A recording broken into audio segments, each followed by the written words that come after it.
Bismillahirrahmanirrahim. Assalamualaikum warahmatullahi wabarakatuh. Innal hamdalillah nahmaduhu wa nasta'inuhu wa nastaghfiruh wa na'udzu billahi min shururi anfusina wa min sayyiati a'malina. May yahdihillahu fala mudhillalah wa may yudlil fala hadiyalah. Amma ba'du. Perkenalkan, nama saya Delian Diani. Saya dari Prodi Pendidikan Agama Islam semester 3. Pada kesempatan kali ini saya akan memaparkan materi mengenai teori-teori dan pengembangan sistem pesantren yang merupakan bagian dari materi pendidikan agama Islam 2 yang diampu oleh Dr. Hajah Hilda Aini Syifa MAG dan Dr. Randa Haji Neneng Nafisah MSI MAG. Langsung saja kepada materi pertama mengenai pengertian pesantren. Nah, secara bahasa, pesantren berasal dari kata santri yang mendapat kata imbuhan peawalannya dan an akhirannya, sehingga menjadi pesantri yang bermakna sastri yang artinya murid. Jadi, pesantren berasal dari kata sastri yang berarti orang-orang yang tahu dengan kitab-kitab agama Hindu atau ahli dalam kitab-kitab agama Hindu. Definisi ini berasal dari India.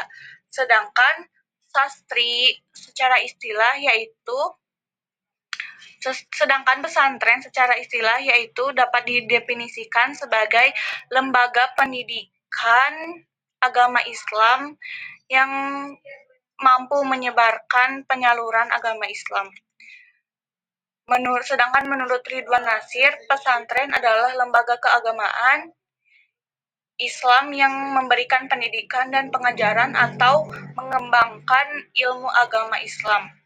Sedangkan menurut Haidar, pondok pesantren adalah lembaga pendidikan Islam yang bersifat tradisional untuk mendalami ilmu agama Islam dan mengamalkannya sebagai pedoman kehidupan sehari-hari. Nah, dari definisi tersebut disimpulkan bahwa pesantren merupakan lembaga yang mengajarkan dan mengembangkan agama Islam yang ada di Indonesia. Selain itu, pesantren juga merupakan tempat penyiaran agama Islam dan sosial keagamaan di masyarakat Indonesia. Selanjutnya yaitu materi yang kedua mengenai komponen-komponen pondok pesantren. Dari definisi yang telah disebutkan sebelumnya, diketahui pesantren memiliki komponen diantaranya yaitu yang pertama, ada pondok atau asrama. Pondok atau asrama ini digunakan sebagai tempat tinggal para santri dan tempat belajar para santri di bawah naungan kiai atau ustadz. Yang kedua ada masjid. Masjid merupakan tempat ibadah para santri, pendidikan, juga penyiaran agama Islam. Di pondok pesantren, masjid berfungsi sebagai tempat sholat berjamaah, khutbah Jumat, dan tempat belajar kitab klasik, dan digunakan sebagai tempat diskusi masalah sosial keagamaan di masyarakat. Lalu ada kiai. Kiai merupakan tokoh sentral dalam lembaga pesantren karena perkembangannya dapat dilihat dari kiai pesantren itu sendiri. Menurut Jamaski de Vier, kiai adalah gelar yang diberikan oleh masyarakat kepada orang yang memiliki pemahaman agama Islam yang lebih mendalam. Kiai ini biasanya sebagai pemimpin dan tokoh sentral yang ada di pesantren. Lalu adanya santri. Nah, di dalam pesantren ini terbagi dua macam santri. Yang pertama, santri mukim, yaitu murid-murid yang merupakan suatu kelompok yang paling lama tinggal di dalam pesantren.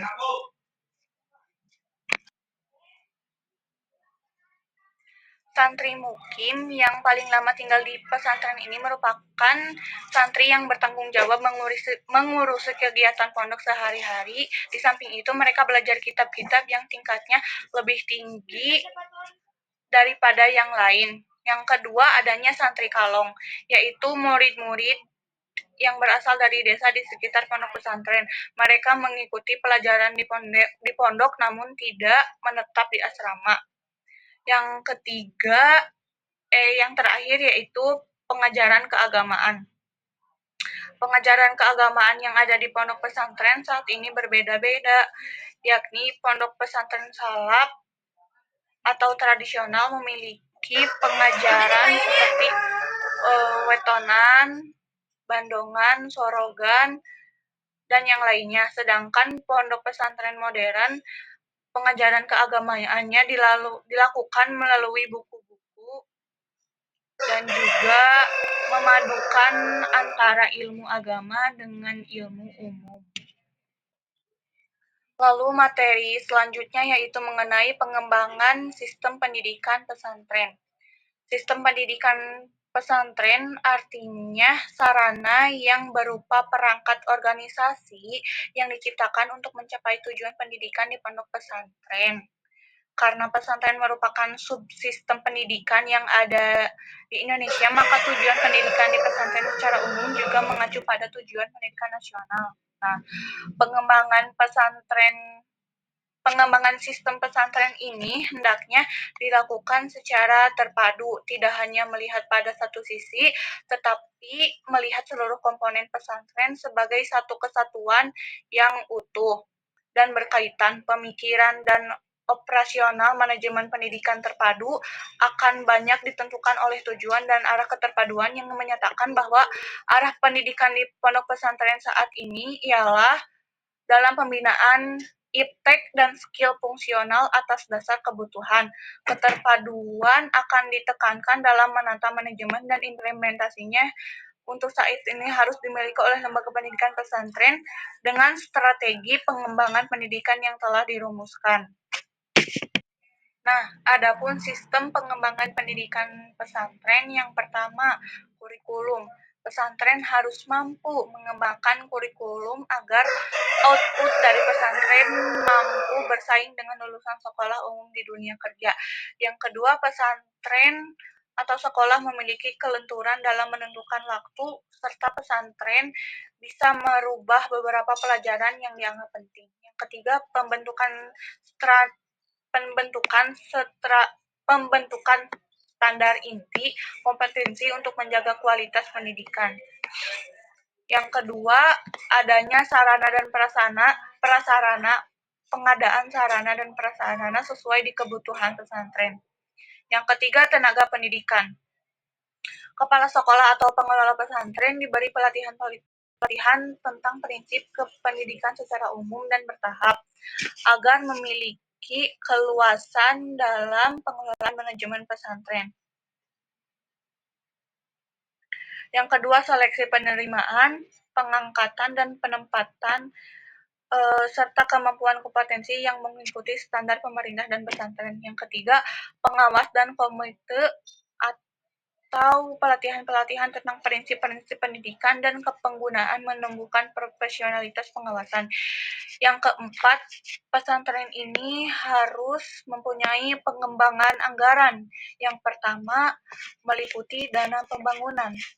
Meliputi pengeluaran dana ini diatur dan digunakan untuk pembangunan dan pemerataan sarana fisik lembaga. Dana ini disesuaikan dengan kebutuhan dan jumlah ustadz serta peserta didik yang ada di lembaga pendidikan tersebut. Yang kedua, dana rutin merupakan dana yang digunakan untuk biaya operasional tahunan anggaran. Kesimpulannya yaitu sistem pendidikan di pesantren memiliki ciri khas masing-masing tergantung sistem pendidikan yang diterapkannya dalam pelaksanaannya.